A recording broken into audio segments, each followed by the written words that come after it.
It's The Franklin Show, live from Franklin with America's favorite adopted pup, Franklin Delano Roosevelt Lloyd Wright Sinatra Seltzer, and his friend and favorite Franklin dog adopter and purveyor of alternate facts, Michael Seltzer. I'm Marie Osborne, sometimes famous WJR news anchor, and now here's Franklin. Hey, thanks everybody for being here again. Thanks to my great band. You guys are magnificent as always.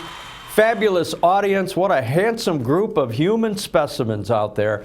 And thank you, Marie Osborne. We go way back, years ago, we met, and you have had this illustrious career as a news reporter on WWJ and WJR. Marie Osborne, thank you so much for being my announcer here on The Franklin Show today. We've got a great list of guests coming up, and we'll be right back after we pay the bills.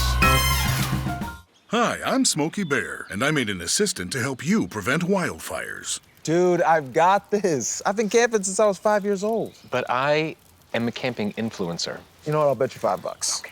Assistant Smokey, what is the best way to put out a campfire? To put out a campfire, drown with water, stir, drown again. Then make sure the fire is out cold by feeling with the back of your hand. Wait, really? I'll take the $5. Hey everybody, welcome back to The Franklin Show. I have a very special guest that I've been looking forward to having on the show. Susan Pepper, welcome to The Franklin Show. Good morning, Michael. So good to be here. It's great to see you. Susan is the very first Chief Operating Officer of the Zekelman Holocaust Center on Orchard Lake Road near 12 Mile. We're very proud of that. And you've got an illustrious history and background, 20 plus years at Ford Motor Company with some of my dear friends. Yes, actually almost just over 30. Was it really? I'm going to age myself there, but yes, it was a wonderful long career across many years and several different parts of the organization. And we were so happy that you were able to make this transition after 30 plus years from Ford to the Holocaust Center. So tell us about that. This was, as I mentioned, as far as I know, there has never been a COO of the Holocaust Center. You're the first, so you obviously wowed everybody. Let's talk about that. Well, I am the first COO, and that was really necessitated by the tremendous growth of the organization led by our CEO, Rabbi Eli Mayerfield. He was doing probably 3 jobs at the C-suite level, and it just reached the point where, due to the growth of our programs and our outreach, it became necessary to share some of that responsibility with the COO. And let's talk about some of the responsibilities and the events that go on at the Holocaust Center. It's a wonderful facility, and we're proud to have it. How many years have we had a Holocaust Center? How many years ago was it built? We just celebrated the 40th anniversary. So it first opened in 1984 in West Bloomfield, and it's been at its current location for 20 years. I didn't even remember there was a previous location. Yeah. Well, it really is a spectacular, over 50,000 square foot facility. It's just beautiful. I don't know if you've been there recently, but a brand new permanent exhibit was debuted just a year ago. So for your viewers, if you haven't been in the last year, you really have to make it a priority to see the great work with the new exhibit. And yes, I was there recently for an event within the last 60 days.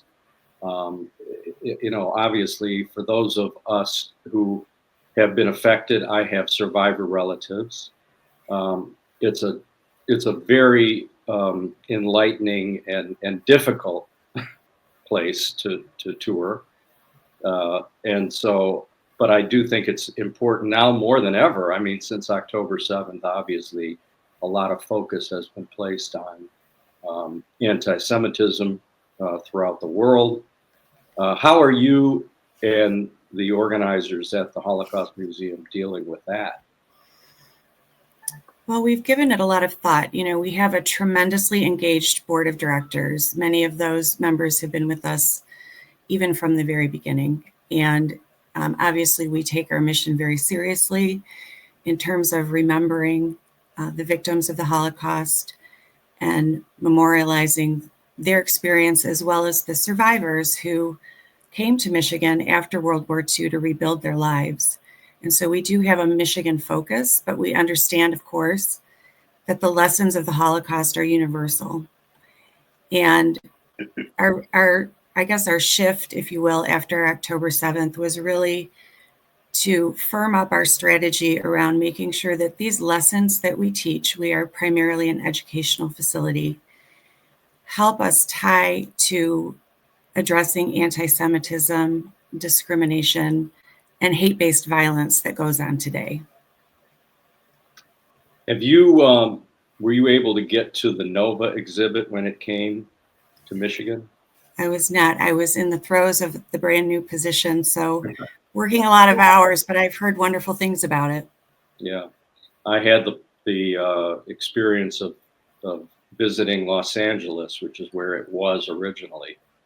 And it was quite moving. And I said, as I returned to Michigan, that it needed a national rollout, and that certainly Detroit, being the vibrant Jewish community that we have, was one of the places that it should definitely be. And it had made a stop. Now I believe it's in Chicago, but it's moving around the country, and that's good.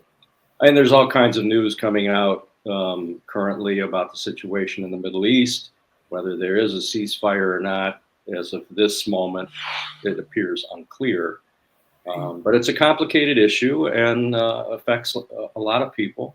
And so it's hard to dismiss the impact that that's had all over the world and so many people. So what else does the Holocaust Center do to help further educate, and how can people find out more information? I think we're best known for the work that we do with students throughout the state of Michigan. Many come to our museum to learn about the Holocaust as part of their schoolwork. We also do a tremendous amount of workshops and teaching of the teachers so that they're better equipped and prepared to meaningfully educate their students on lessons from the Holocaust. But we've recently also grown into more and more adult programming. For example, we're working with the security sector, so law enforcement and others related to law enforcement, to help them see the importance of their role in adapting those lessons from the Holocaust in the work that they do today. We've also been expanding into groups such as the medical community and business leaders. So there's really no end to the amount of work that we can do to help adults and children apply those lessons to their daily lives. Great. The Holocaust Center is on Orchard Lake Road. What are the hours, and so people can come by? And do you need any kind of reservation to purchase tickets? No, you can drop in. You can go to our website, holocaustcenter.org. We are open Sunday through Thursday from 9:30 to 5, Friday from 9:30 to 3. And a really special thing that people should think about seeing is our Survivor Speaker Series. So every Sunday at noon, we have a limited number, sadly, of survivors still available to speak, but they come and they support us, and they give these really touching, amazing testimonies of their experiences. And so I would encourage everyone to think about a Sunday visit. Yeah, we have to cherish those survivors. There are a series of books produced by our friend Monty Must, who is a local well-known photographer. The books are called Living Witnesses, and they traveled the world, Monty and her team, which at some point included my wife, Lori, interviewing survivors all over the world and compiled them into a series of books called Living Witnesses. I'll get something up on the screen about that too, so if people want to procure a copy of that. I don't know if it's available at the Holocaust Center, but we have talked about that in the past, so that's something that we'll pursue. Susan, I greatly appreciate your being here today. I've known you for a number of years. We have mutual friends from Ford Motor Company when I was in the marketing business. That was one of my clients, Betsy McKelvey and Dan Trainer and so on. And a lot of fond memories of our work together. And I've known you, and you're a fine Franklin villager, and I couldn't be happier for you having this wonderful opportunity at the Holocaust Center. I've been almost 23 years now in Franklin, and it's just such a beautiful village with tremendous neighbors. So pleasure to know you as well, Mike, and I really appreciate you inviting me to share a little bit more about the Holocaust Center. It's my pleasure as well. Thanks, Susan. Thanks for joining us. Folks, we'll be right back after these words. When it comes to disasters and emergencies, it's not a matter of if, but when. I'm relying on luck, but who knows if it'll be on my side. Let's prepare so we all have a better story to tell. Take control at ready.gov/olderadults. Okay, thanks everybody. Welcome back to the Franklin Show. I am very, very pleased and appreciative of my next guest, because were it not for my next guest, there would be no Franklin Show. Marilyn McKiddie is the owner of Home Furever Adoption, and the story goes like this. Here in the village of Franklin, we have our annual Labor Day Roundup, and every year we have a dog adoption area that people can come and visit and adopt puppies. And after many, many years of walking through this particular area, Lori and I decided to make our way through onto the next exhibit. And I saw a puppy in a cage that I just fell in love with. And I say that this was an unplanned pregnancy because we had not even discussed adopting a dog. We'd had kitties for years. And our last kitty, Oscar, passed away a couple years ago, but this is back now six years ago. And so we see Franklin, who wasn't named Franklin at the time. And I just said, oh my God, look at that boy. I want him. And we adopted Franklin, who is the love of my life and the star of this show, and in a warmer climate right now. So this is the little stuffed version of Franklin. But were it not for Home Furever and that day, I would not have met Franklin. So please welcome Marilyn McKiddie.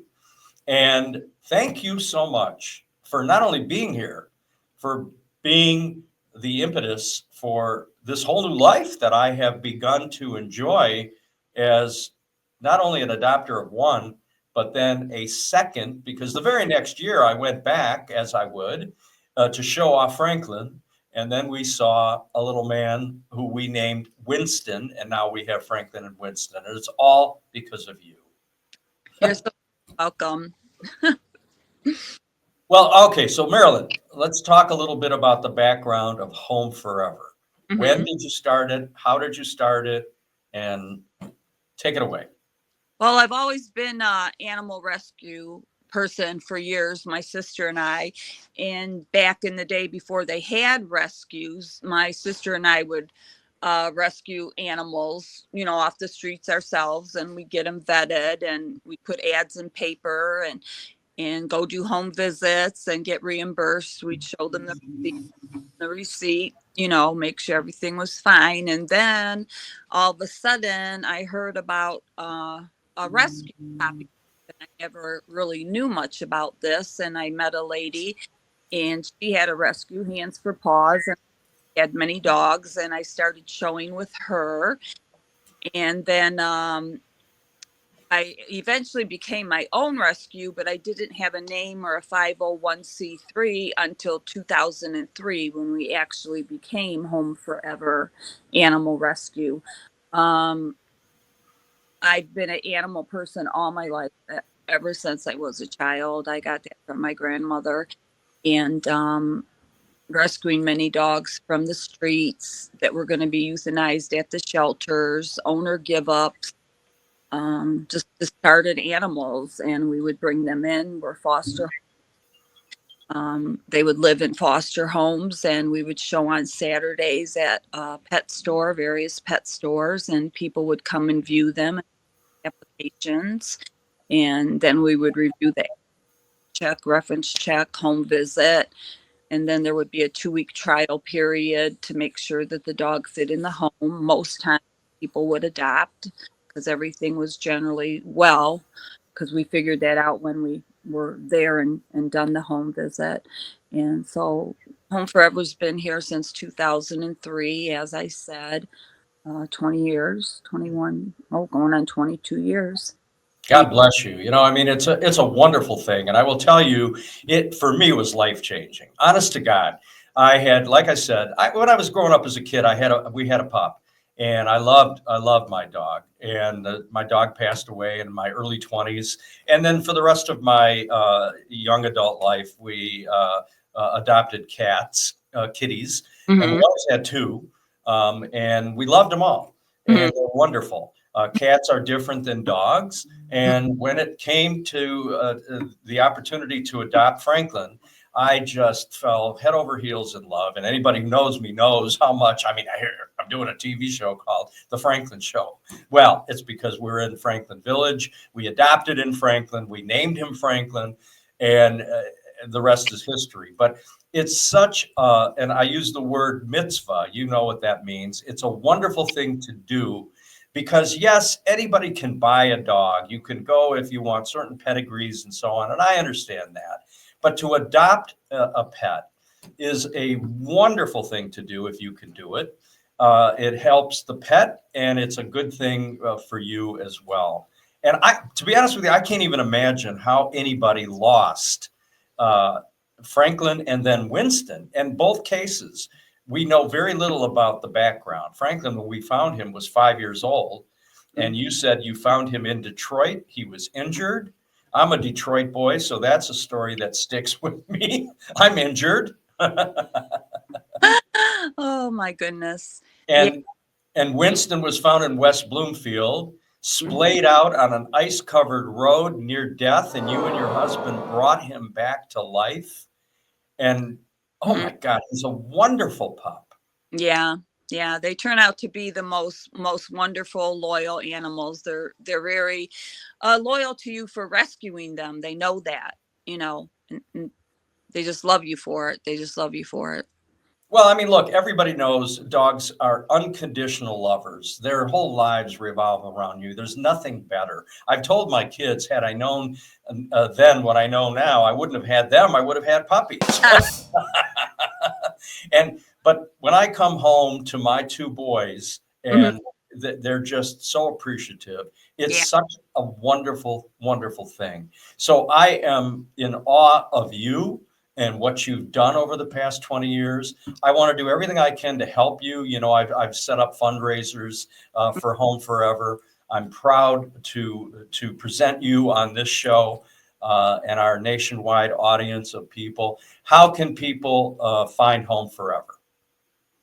Homeforever.com is our website. You can go on there and read all about us and see the animals that are available for adoption.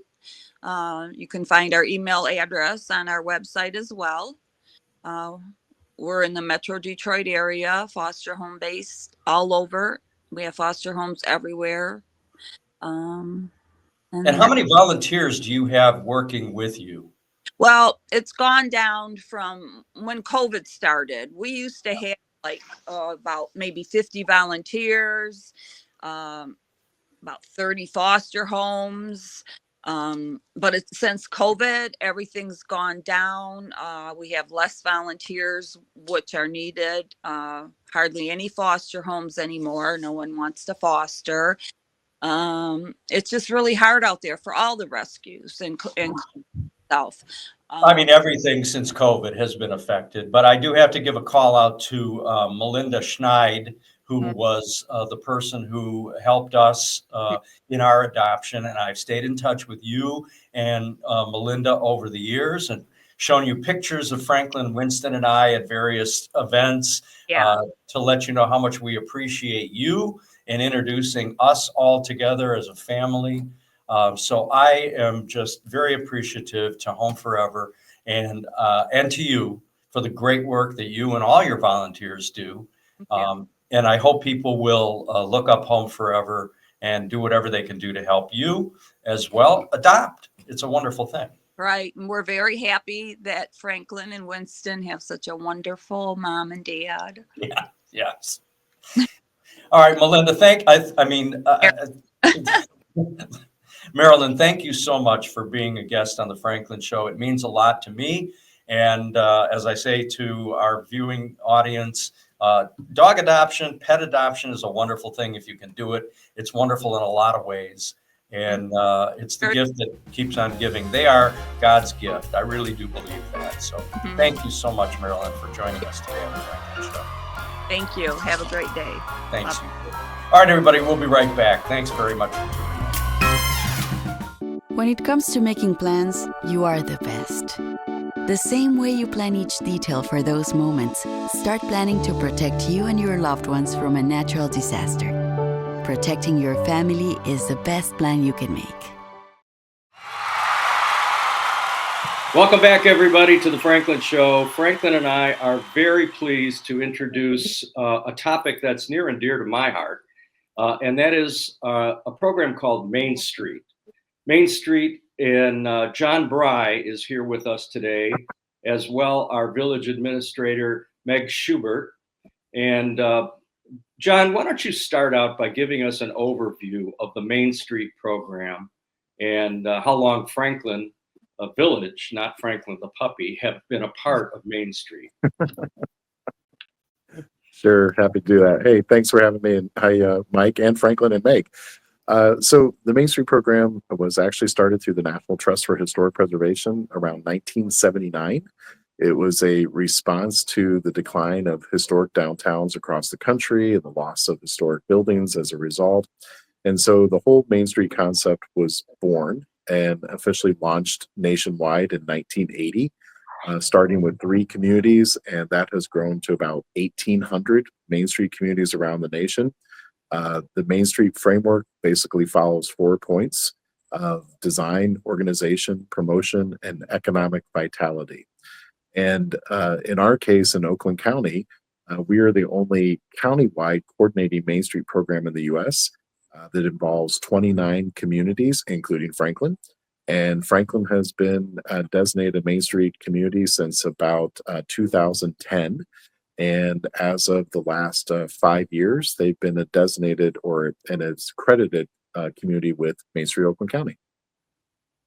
Well, I'm very proud of that. I know when we first began, it was an unknown, and Franklin being a historic village, we felt it was something that we wanted to embark upon. And of course, we've done some great things over the past several years to improve and enhance our downtown. And along with that, the sidewalks program, which was part of our Streetscape 2020 plan, to help provide more walkability for people in the village who live not immediately around the downtown area, and provide them better access to improve the experience, provide lighting, which we did not have, and landscaping, which has beautified the environment. And I think the results of that are that we have a lot of new business coming into the village. We've interviewed Jay Farner, who's got a brand new restaurant called the Franklin Oyster Bar and Grill, opening up sometime in the next month or so. As well, the business next door, he purchased the building and is going to be putting in a carry-out market, fast foods, prepared foods, not fast food, but prepared foods, business called Polly.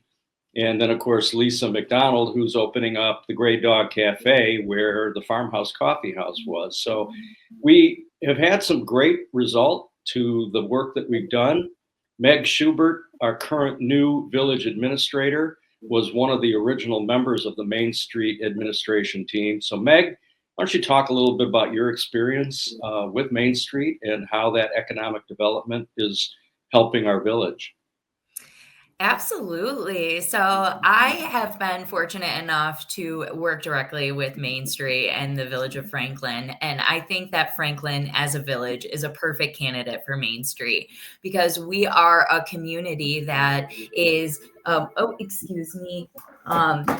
relatively small and very connective. So over the past few years, some of the things that we have already highlighted were main priorities: pedestrian safety, walkability, connectivity. And we like to do so by keeping strong grasp on our historic roots. So we've seen some new businesses come into the area. We're expecting even more with these new establishments that are coming in. One of the things we've heard from our residents a lot is we'd love to be able to grab some food. We'd love to be able to grab some lunch or a cup of coffee down here. You have beautiful boutiques, but where can we sit and mingle? And so I think that what we're seeing here and what we're expecting to come in as an improvement is really in response to that, having these new food establishments come down. Throughout the years, we also host some great events. We focus on bringing families and children together. Of course, being Franklin, our history and our historic roots are really important. And the Main Street program is something that prioritizes this historic preservation. And I think that's one of the reasons that Franklin as a community is a wonderful candidate to be participating in the Main Street program. Indeed, and I agree. And I've been proud to be a board member of Main Street. And, we meet regularly and we discuss the economic development of the village, and that's of importance to all of us. And keeping our community aware of upcoming events, I think, is also important. John, can you speak to any specifics about Franklin that are notable in regards to being a participant in the Main Street program and our accreditation? Yeah, for sure. Echoing what Meg said, for sure, historic preservation being the roots of Main Street from the past 40 years. Today, Franklin is absolutely sort of the flagship of the Main Street communities in Oakland County, of which there's almost 30 of them, that really puts historic preservation at a core of the strategies and the promotional efforts and the development efforts that they're pursuing for downtown Franklin. And, Franklin has the added distinction of being the first official historic district designated in the state of Michigan over 50 years ago. So the priority and the emphasis that Franklin puts on historic preservation and incorporating its historic resources and assets into its downtown and its planning effort, and its promotional efforts and its development efforts and rehabbing those buildings, Franklin is pretty much a little bit ahead of a lot of the communities by having that ethic, that standard, that focus, and realizing the importance that goes into making a unique place and destination that people want to live around, that they want to invest in, and that they want to visit. So the historic preservation piece is particularly a standout element of the work of Main Street Franklin, and recognizing the value of those historic resources into what the community is trying to achieve, for sure. Well, that pleases me greatly. I mean, we are very devoted in our community to historic preservation. We have a very unique community, 2 square miles, of which we have a very specific and designated historic district. But as well, we have homes outside of that district in various places, like my home, which was built in 1840 and was moved to its present location on Scenic Drive back in the 70s. It had previously been located on Northwestern Highway and was a restaurant called Franklin House. I'm very proud to be living in a home that was built in the 1800s. And if only those walls could talk, the stories they would tell. So I personally am appreciative to you, John, and to you, Meg, for helping us continue our Main Street program. How can more people become involved, Meg? What would you suggest to the people that are watching this that may not know about it and want to help us? Absolutely. That's a great question, because I think one of the main pillars of our Franklin Main Street is the way that we've been able to bring the community together. If we look at the way that our board is made up now. It's completely different than it was 3 years ago. We're seeing a lot more activity. We're seeing a lot more connectivity with other factions of the village all coming together under this umbrella. So we're always in need of ideas, volunteers, enthusiasm. So anyone who is passionate about the village of Franklin, about connecting the community, about working with families is encouraged to volunteer with Main Street. So there are a number of different ways you could do that. The first and foremost, you can always reach out to us at the village office, send us an email, give us a phone call, and we can point you in the right direction. We have monthly board meetings, which the public is absolutely welcome to come and observe. And if getting a seat on the board is something that is particularly appealing to you, there could be room over there. You know, there's always turnover and vacancies. So I would encourage anyone who would be interested to contact the village office and we could point you in the right direction.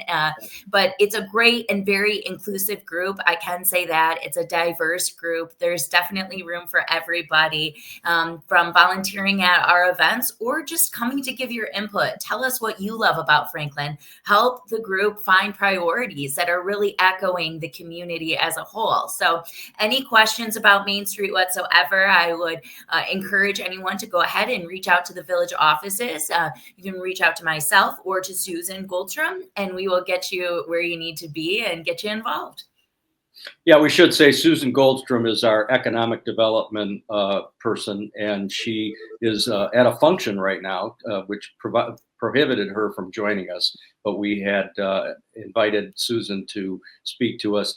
Do we have a Main Street website? And if so, I'll have that put up on the screen. So we do have the Main Street website. We'll go ahead and get that linked over. And on that Main Street website, it has some information for other small businesses that will be starting. There's a new business packet and an outline there on the flow of Franklin, and hopefully can answer a lot of your questions. You can go to the site directly, or you could visit the village website and link right over to it. Perfect. And I'll just add in there, Mike, too, there's also a Main Street Franklin Facebook page if people want to check out the socials there.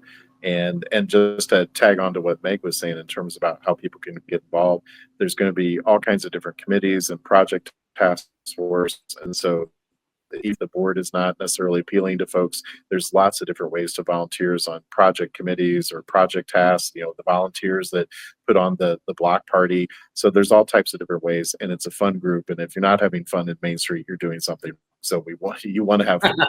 To have fun as part of the Main Street experience. Well, we in Franklin are known for having fun. We've got a lot of great social experiences all throughout the year, so we're very proud of that. Hey, listen, I want to thank you both for joining me today on the Franklin Show and getting this information out to the public. We appreciate you, John. We appreciate you very much, Meg. And thanks to everybody watching. Join us, and we'll have the website put up on the screen so you can follow through and make your way to the Main Street website, check out Facebook page, etc. All right, I'm going to wrap this up. Thanks, you guys. Thanks for joining us. Thank you. And folks, we'll be right back after a word from our sponsor.